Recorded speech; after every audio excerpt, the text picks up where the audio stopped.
Y'all really want to be married? I think it's really more so just being in love with the idea of being married. Because you know you're married every single day of the week.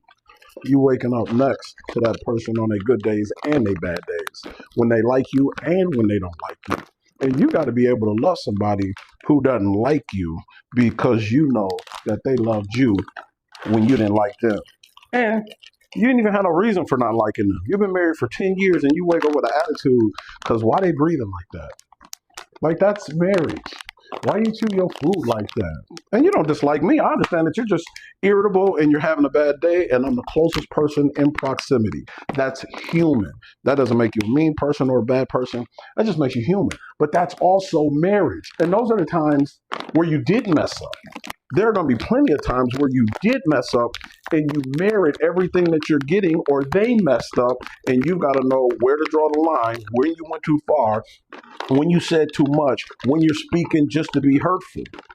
That's marriage. And you got kids on top of that?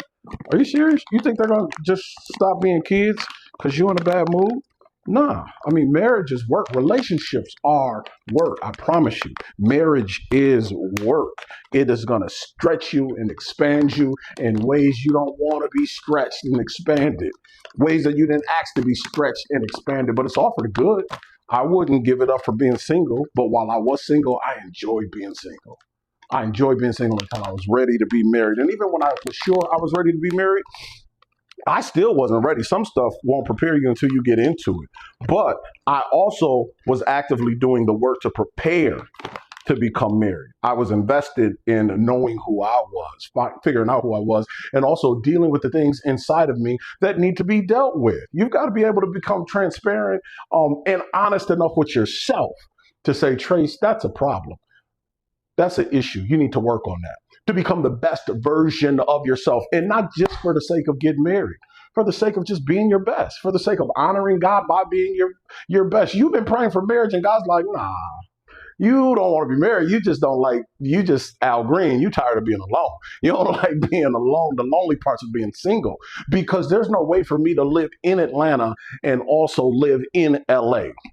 I can only live in one of those spaces at one time. So you can't be married and still enjoy the benefits of being single. You got to give up all of that in order to become marriage. And a lot of people want the benefits of marriage, but are not invested in doing the business of marriage. And so they get in relationships that don't work. One, because you're dating like you're married. And so now every breakup feels like a divorce. But listen, y'all ain't going to talk back to me. So I'm going to let y'all go. Y'all have a nice day.